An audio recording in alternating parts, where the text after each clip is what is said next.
If you like this video, please give it a thumbs up and hit the subscribe button as well as the bell to be notified of future videos.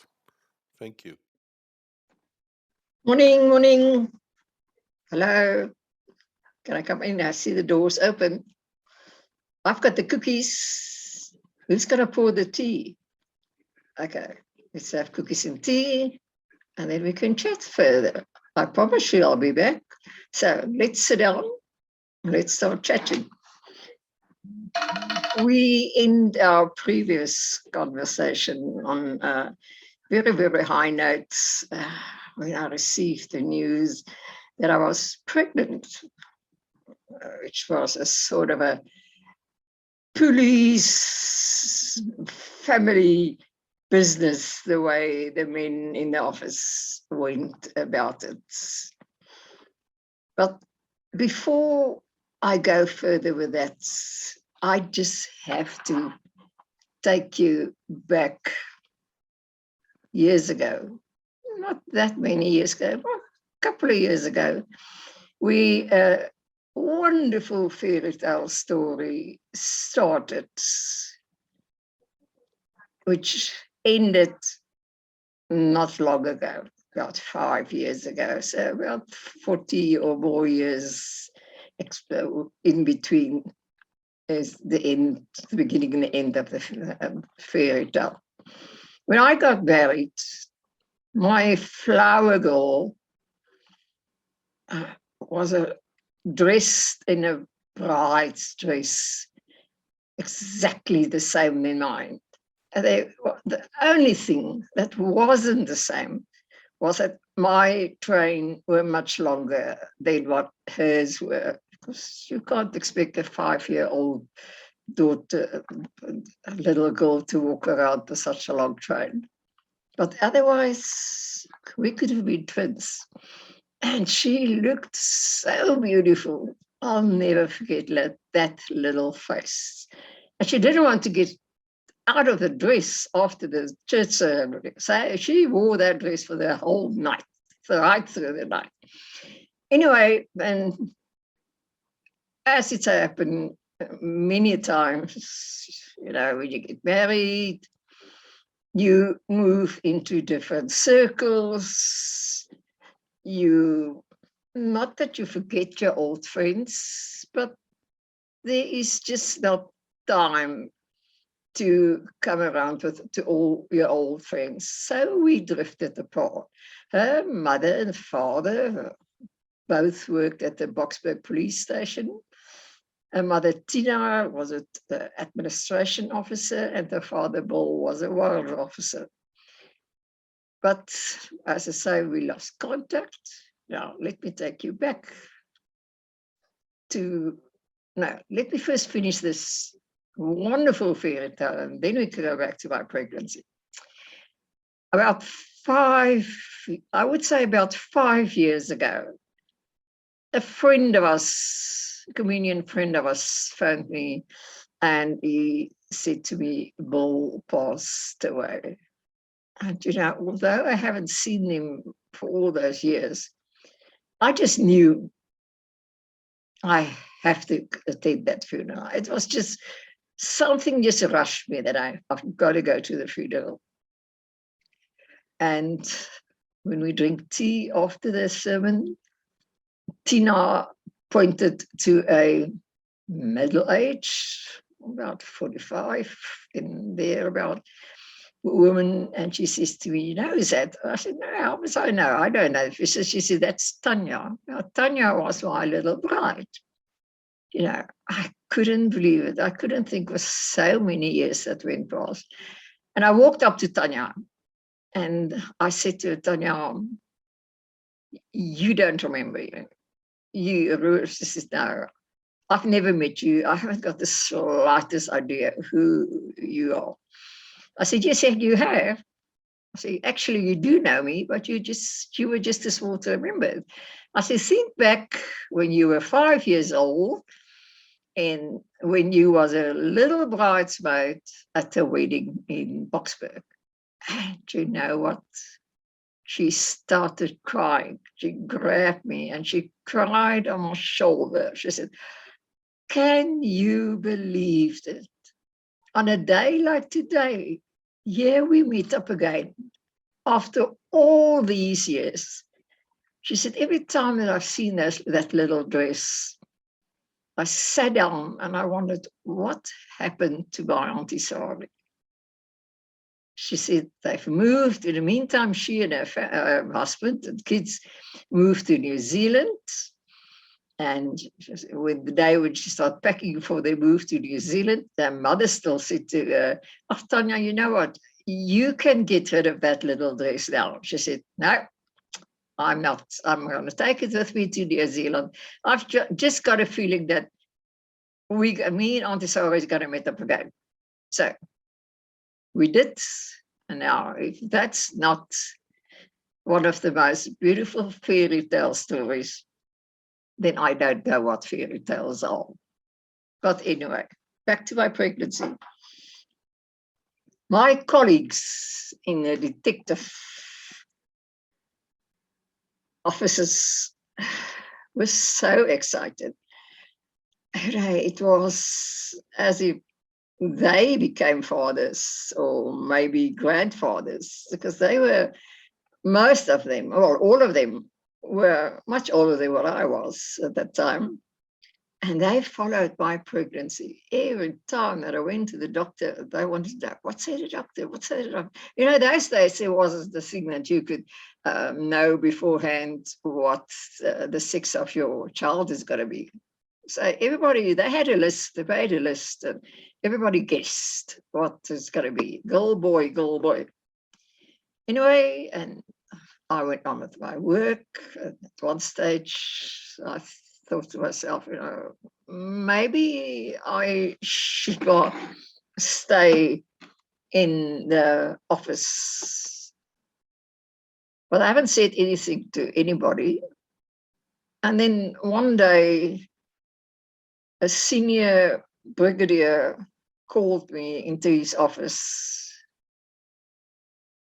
and I could see that he's got something very heavy on his heart that he wants to talk to me. He said to me, "Have you decided what you're going to do after the birth of your child?" I said, "What is there to decide? I'm coming back. I'm a police lady. That's what I want to do for the rest of my life, until I retired. I haven't got anything else in mind to do." And he said to me, "You know, I'm not in favor. I've never been in favor of female police ladies in the force or in the service. And I'm still not believing that that's the right thing. So I definitely don't think the police, any part of the police, is the right place for a mother with a small baby to work in."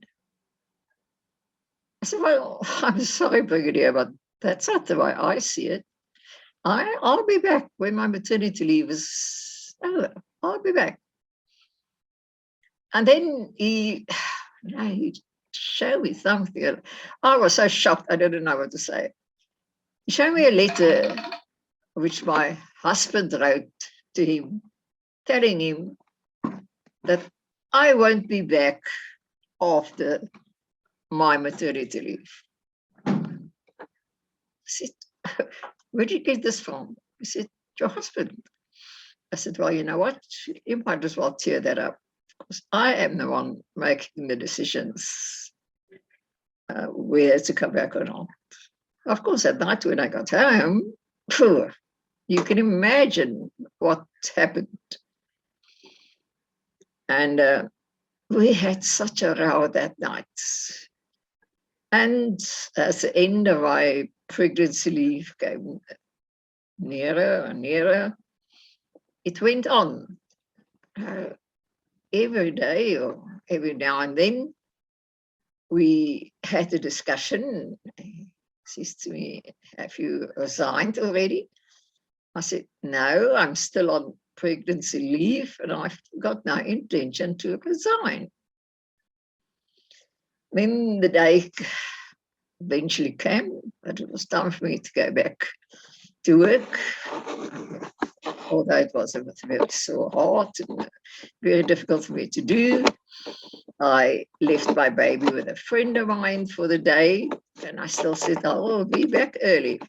And, I tell you, to see those detectives' faces when I walk in there, it was, to me, it was such a big welcome that I completely forgot about this thing that my husband doesn't really want me to go back. And then came the point where things really, really reached a high point. One night when I was on duty, on standby, I got a call.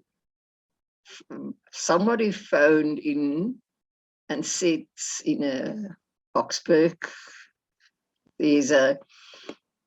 well, it was on the border of Boksburg and Jefferson, just I said, there's funny noise, sounds that comes out of a dustbin.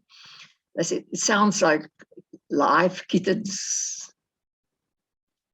And I said, gee, who can do a thing like that?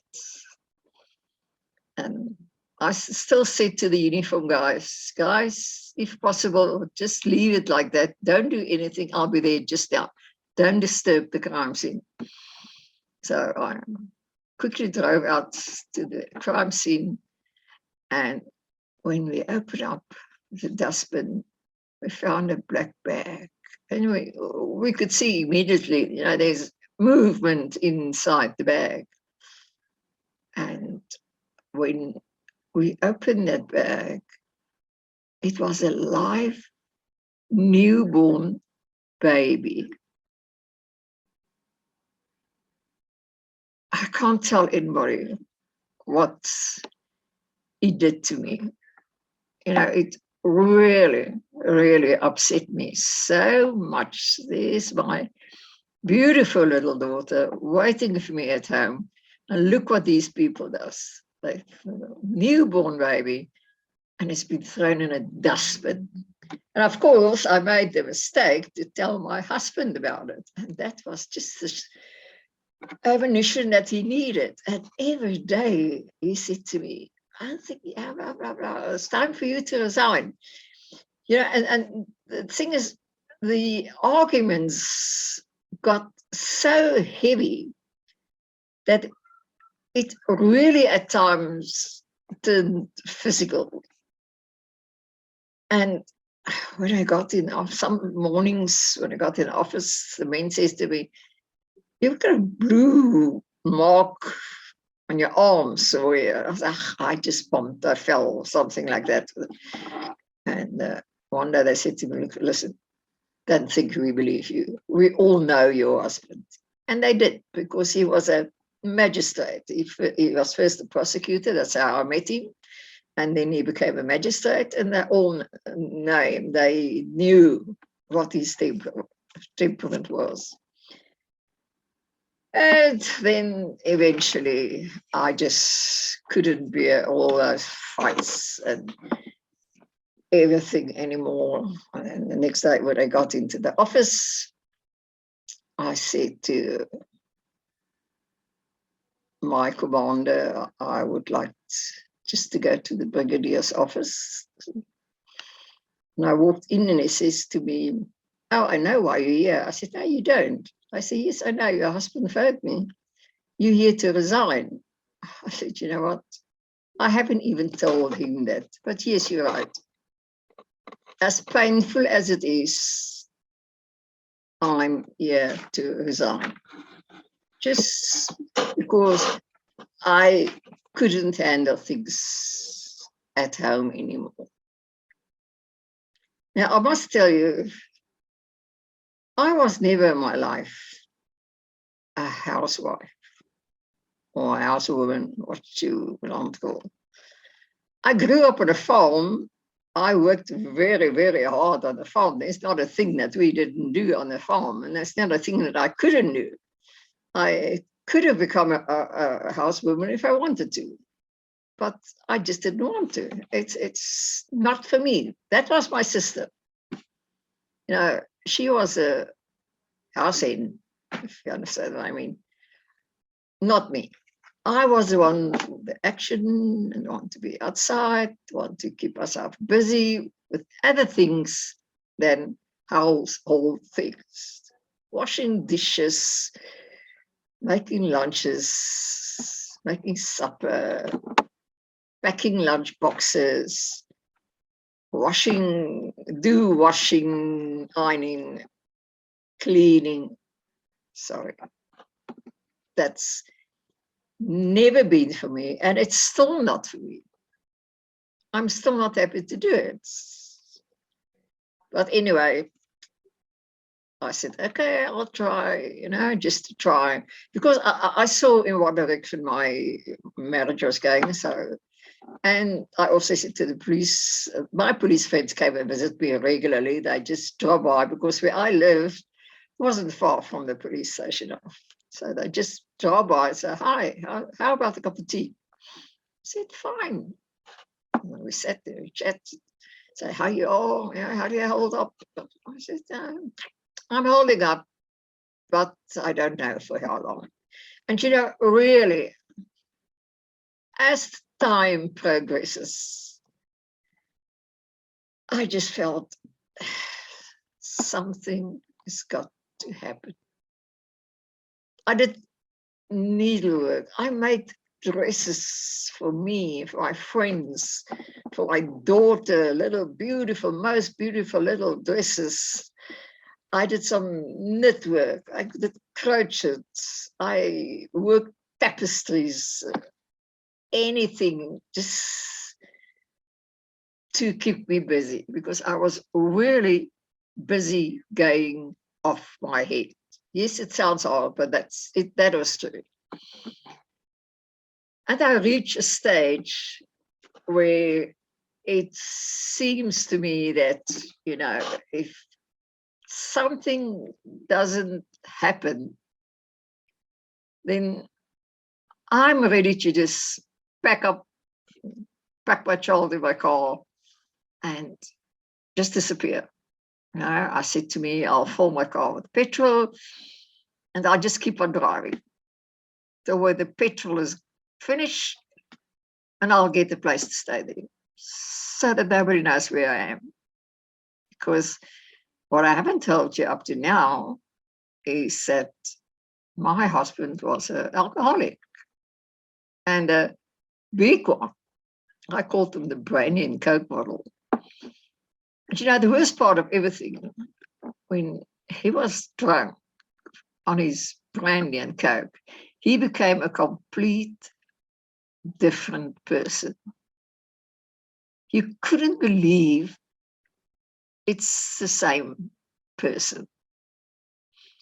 Now, first of all, before I go further, why do I tell you all this? Why am I opening the gates to my private life to everybody today? Not that I want anybody to feel sorry for me. Please don't. I've overcome that part of my life. I'm a strong woman.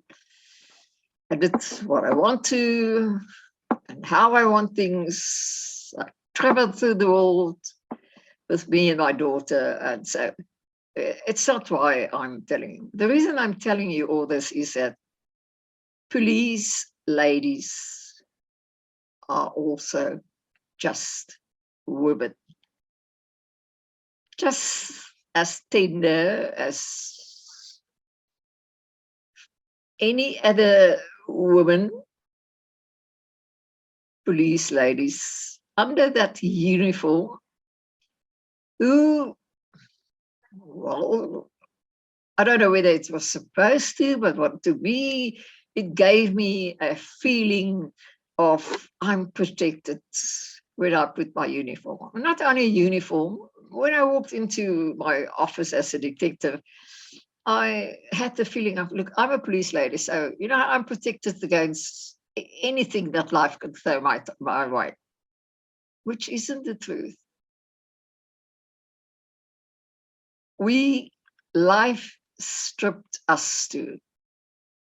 We are not shielded by the uniform or by the fact that we police ladies.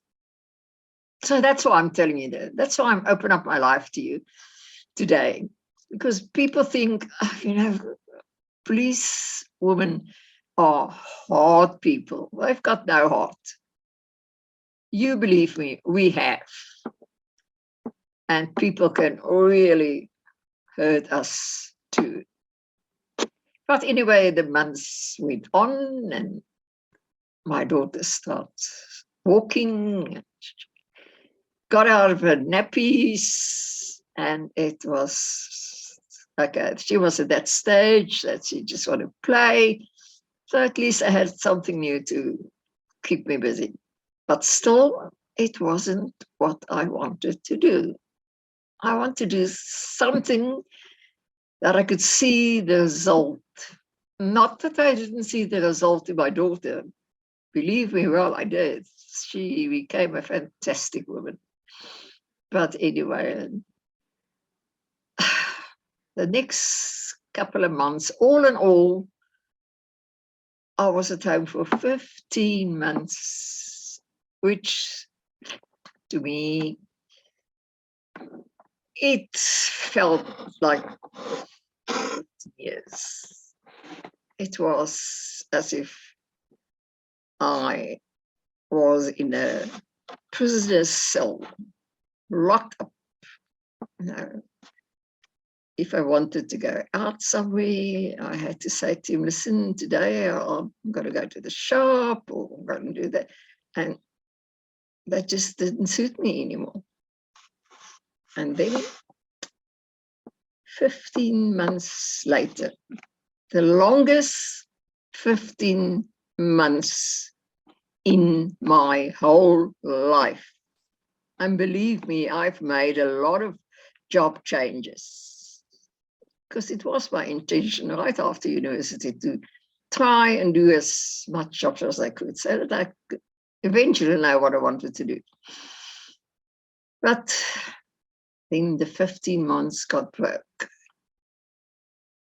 I never forget it. I can't remember the exact date, but it was a Friday. My phone rang and I picked up the phone and the guy says to me, Sarie, how's that baby of yours? I said, oh, my baby's very well, but who are you? He said, it's Piet Gous from Beeld. I said, oh, what did I do wrong? He said, no, you didn't do anything wrong. I said, okay, let's hear it. He said, we want to offer you a job.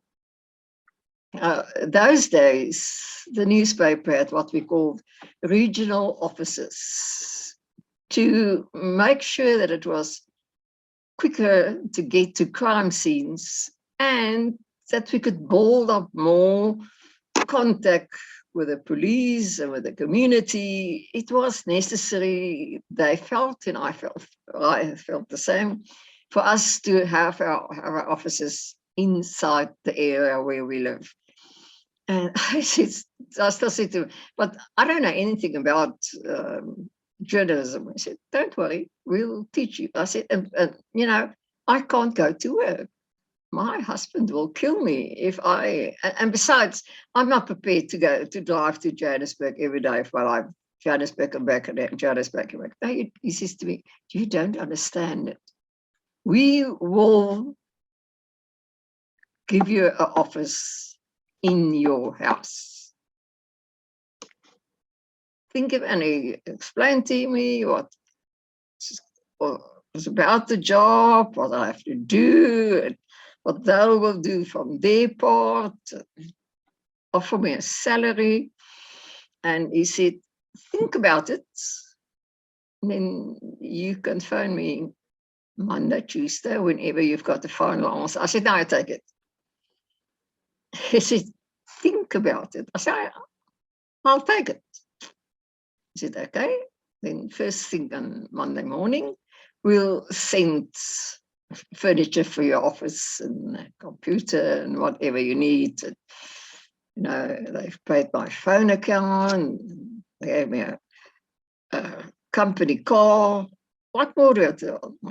I could do all my work from home, and a few times that I had to go out, my neighbor was just next to me. I just left Natasja there for the time that I was out, and everything was honky-donkey. I thought. And then came the time for me to tell my husband about it, and he freaked out. I can't even remember what was said that night. All I know, there were so many things said over and over, one to each other, me to him and him to me, that I later just got upstairs and just got in my bed, me and my daughter, and I slept. I said, you could sleep in the spare room tonight. And next day I started working, and it changed me completely. I was my old self again. I felt I'm worth something. I mean something to my community.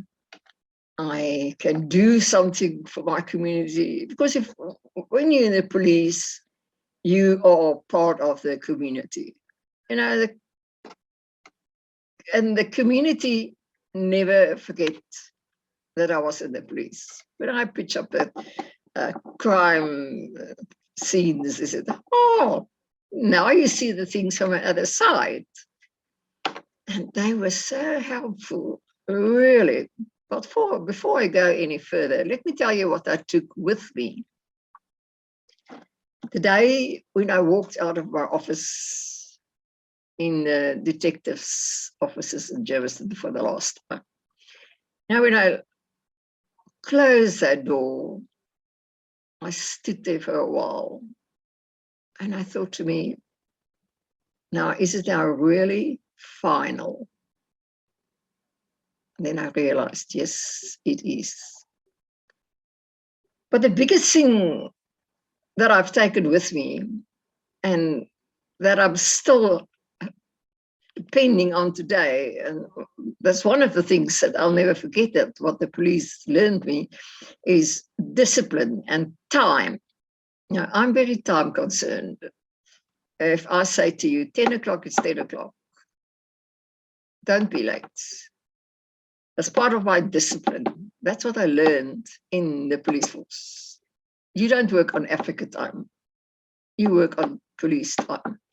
And police time is the set time. Another thing that I'm still carrying around with me is the proudness of myself. Now, I've said previously, I felt so proud in my uniform that I just wanted people to see me. And I carry it over to my private life. When I start a new job, I was always from head to toe dressed to the T. My hair was always done. I never left my house without makeup, and I always had just the best clothes and everything, because that's part of what the police taught me, what I took with me. And then another thing is the camaraderie, that fine blue line that we all experienced during our career. in the police. I've never seen such true friends as those that I made while I was in the police. And even the new ones, the new police friends, which I made in my new job. Now, I never had to push the police for anything. Never. Maybe I know how to talk to them. I spoke their language. I know something about crime scenes. And so I know exactly what to do on a crime scene. I know what I could say. I know what I could write. And they started trusting me.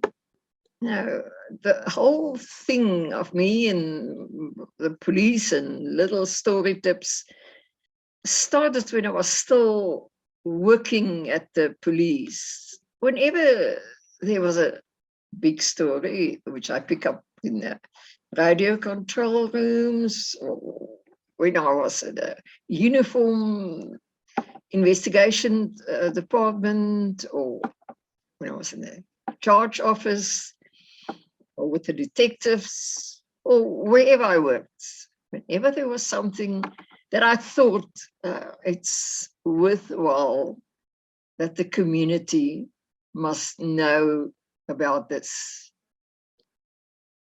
then I used to phone Bill. I had a couple of contacts there, and I phoned them normally and said, look, this is a tip. But of course, you don't know where it came from. It just landed on your table, and you just pick up this piece of paper that was there. And they kept their side of the promise, and I kept my side of the promise. So anyway, and the same was when I was a full-time journalist. There was many times that the police trusted me with things, a story, parts of a story, which they said to me, we're going to tell you this and we're going to tell you that, but please, you can't write it yet. We will tell you when the time is ready to write it. And I always did it.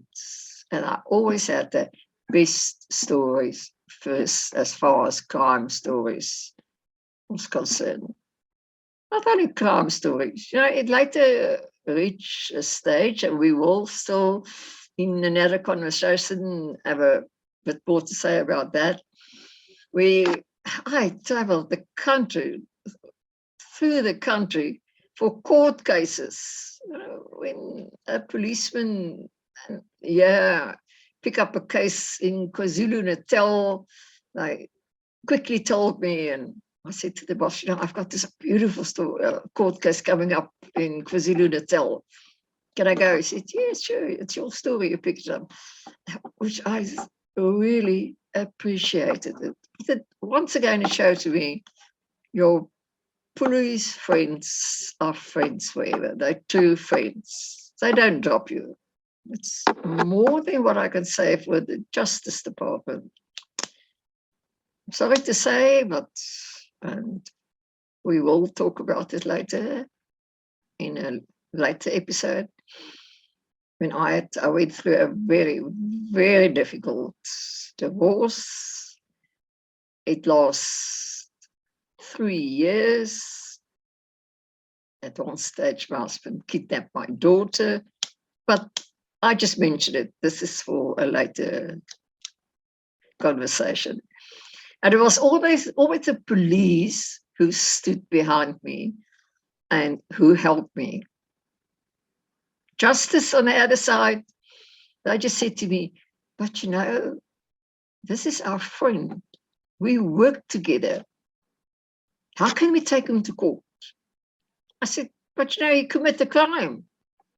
He might be your friend, but he commits a crime. And like any other body committing crimes, he's got to be charged. And if found guilty, lock him up. But I could never get justice to the point where they were prepared to do that. Anyway, there's so many more things that I'll talk to you today. you about today. And I came back to when I was still working at the radio control room. It was during the Soweto riots, and we worked 12-hour shifts without rest days in between. And at one stage, I noticed that one of the constables doesn't feel too well. And I said to her, "What's wrong?" She said, "I don't know. She's a bit nauseous." And I felt that she had a little bit of fever. I said, "Well, you know what? The night is halfway. Just take your stuff, go home, rest, come back tomorrow night, and let's see what's going on." So the next night she came back, she said, "Yes, now she feels much better." And this sort of thing happened every now and then. She says to me, "But no, she doesn't feel too well." Till one night, it was way after 12. I could see there's big problems with this girl. She is really ill. I was, although I was a mother, I was quite stupid. So I phoned the district surgeon, and he came out to the control room and came to me, he said to me, "I thought you would notice what's the problem with her." I said, "No, I don't." I said, "I don't see her that much during the night. She just now and then says to me she doesn't feel well, she had a fever and something." I said to me, "She is 5 months pregnant." Oh my gosh. For an unmarried policewoman to be pregnant, that is one thing. It's the end of your career. So I had to report her to the district commander's offices, which was the end of her career. I felt sorry for the girl. I mean, but those were the days. Those were the days when the police was still strict, when we were still proud, even on those strict regulations.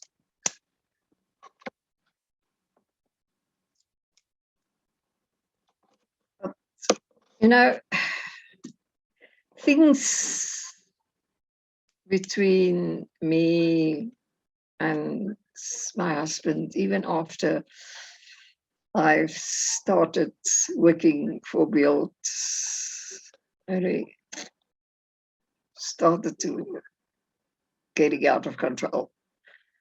Although to me, it was a complete new world that opened the doors to me. I was,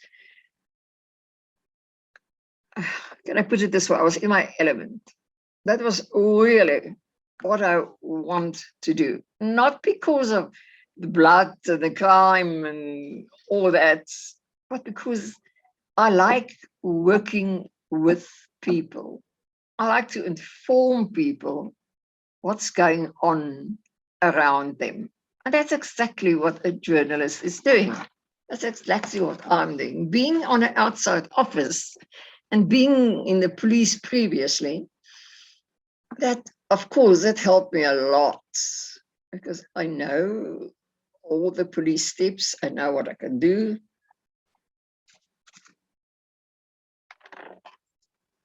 I know how far I can go. I know exactly what the work expects from me.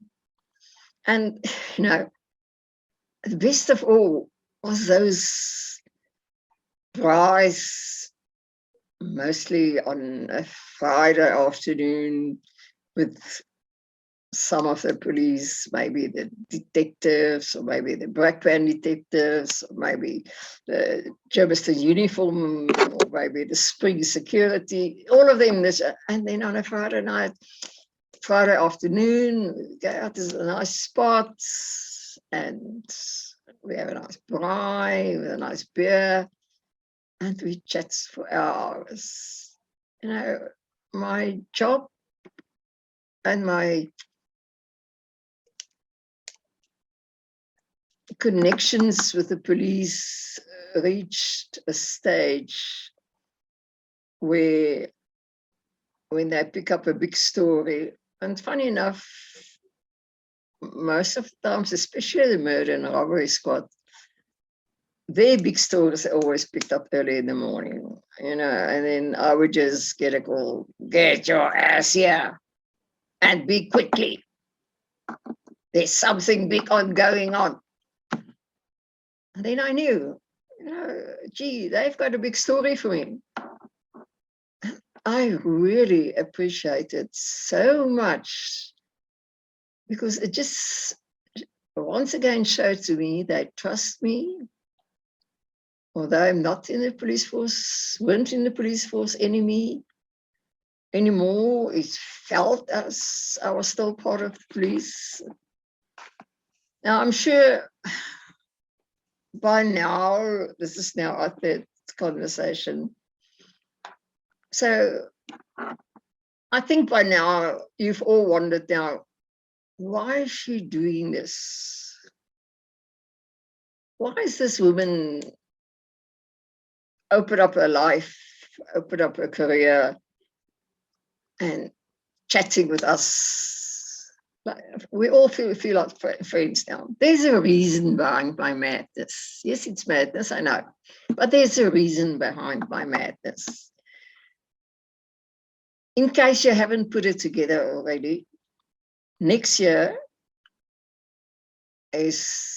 will be 50 years ago that the first 102 ladies marched into the college to start our training. Yes, I was part of that first group. I was a member of them. Like the men used to say, like aliens, we just descended on the college and we just took over, which wasn't true. We didn't take over anything because I must say we were kept apart from men and women, and the college was definitely kept apart. But anyway, the fact that next year is 50 years ago, and it's hard to believe that's such a long time. I just woke up one morning about a year ago, and I sat up in my bed, and I said to myself, gee, man, 2022 will be 50 years. I just have to do something. I can't let it just go past. And I phoned my good old friend, yes, my good old police friends, retired Brigadier Henny Heymans. Now, Henny, let me just introduce you a little bit to Henny. Henny keeps a monthly internet magazine for the forces, one for army, for police, for the forces, by the name of non-Gwai. And the meaning, the idea of non-Gwai is to keep and protect the history of the forces for future generations. It's amazing. Once you go into the history of the South African forces, I'm not talking only police force, all the forces. It is so interesting. And Henny, if there's anyone who knows his history of the forces, it's Henny Heymans. And every month, there is so many things to read in the non-Gwai. At the stage up to now, we women had our own non-Gwai for female police. The only news that was in that was just on the women. But that same morning, when I said to Henny, we've got to do something for the 50th anniversary, he says to me, okay, you can get some pages in the non-guai, or if you've got enough storage, you can get your own non-guai. But let's write a book, a commemorative book on the first 50 years of the police force, of the police ladies. And that's what I'm concentrating on at the moment. So at the moment, the non-guai for female police is not on the internet every month, but it will be back after our festivity, which I will tell you about now next year. And you know, my friend and I, Beverly Lancaster, we create a Facebook page for police women. Anybody, any woman, any lady who was at any stage in the police, who had a training, and there was, even if she just drop out directly after the training, as long as you've had training and you are out there, and it's the first time maybe that you hear about this 50th anniversary, if I haven't made contact with you, that's what I'm trying to do here. Please contact me. I've got my private Facebook page, and I'm on the police. The name of the police women's Facebook page is, unfortunately, it's in Afrikaans, but it is Suid-Afrikaanse Polisievroue 1972 tot 1994. It comes down to South African police women 1972 to 1996. Now, please don't let put yourself off by the 1996. We only used 1996 because the period between 1972 and 1996, when the police changed their name from a force to a service, that when we opened that page, we thought that would be the most difficult period to try and contact all the old ex-police ladies, which proved to be the truth. It was, and it is still is. So police ladies, any police lady out there, whether you're an ex-cop or whether you're still in the police, if you would like to join us, if you would like to write your story for our commemorative album, look me up on my own personal page, Facebook page, or on the Police Women Facebook page. I need you. I need your stories. You know, 50 years ago, our great-great-grandchildren is going to read these stories. They can say, hey, that was my grandmother. Gee, yes. Remember? That's the sort of thing that I would like to leave behind on the first 50 years. Now I'm coming to the highlights of our 50 years. On the 20th of March next year, and it was March 2022, 20 March 2022, we're going to have a church service at the police monument on the Union Building's grounds, and with a wreath laying, just to say thank you to each and every member of the police, not only lady police, but all police, men and women who paid the highest price, who gave their life for our country. And then another thing, I think we all, now let's just go back to the 20th. Ladies, everybody, you if you was in the police force, if you are in the police force, please try and be at the police monument on the Union Building garage at 9:30 on Sunday morning, the 20th of March next year. You can bring your husbands along. You don't have to leave them at home. You can bring your kids along, and we can have a nice reunion and chat and relive all the years.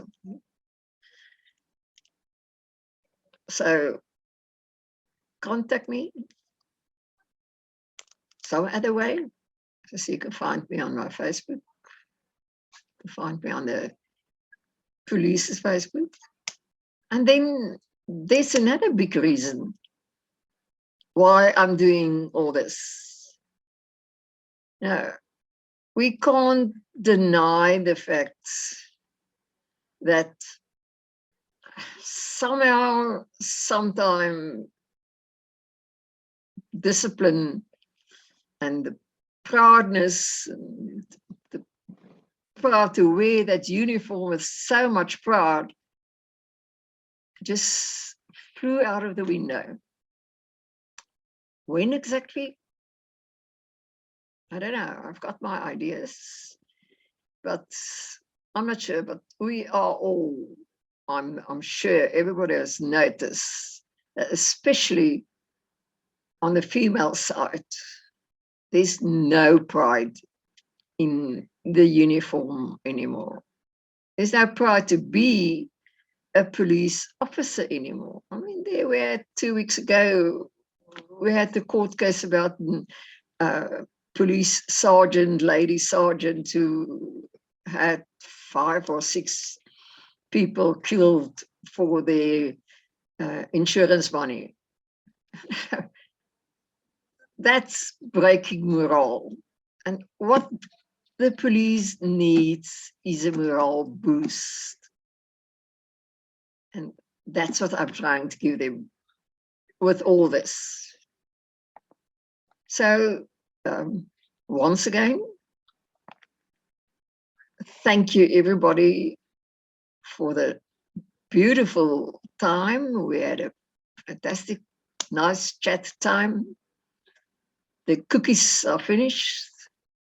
My teacup is cold. So I think it's time for me to go. But I'll see you again. This is not the last time. And till the next time, goodbye. Take care. Be safe.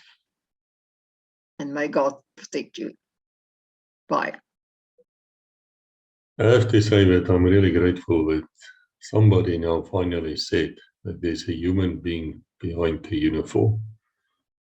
You know, a lot of time when you look at the person in uniform, be it police, army, whatever, you don't really see the human being. You don't realize that this person has the same troubles as you and might also be going through deep waters.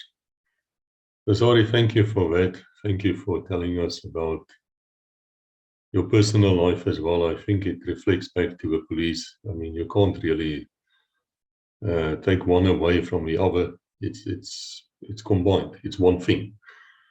So thank you for that. I assure you, if possible, Legacy Conversations will be there at the 50-year anniversary. And if we cannot be there, I'm sure we will get videos and we will definitely post it here on this channel. To all of you listening here, all of you ladies, contact Sarie if you served in the police during that time. Come and tell us your stories. We are interested. We want to know. For myself, I've worked with the female police members. I've tried to avoid them as far as possible. Not because there were anything wrong with them, but because I was quite shy. And I can tell you that they did a good job. I cannot recall once where we called upon them where they were not there, not responding, always looking neat, always looking ladylike. And yet, if needs be, they could swing, and they could kick, they could shoot. And I don't think you can ask more than that from your partner. To the rest of you, as I always say, just contact me if you have a story to tell.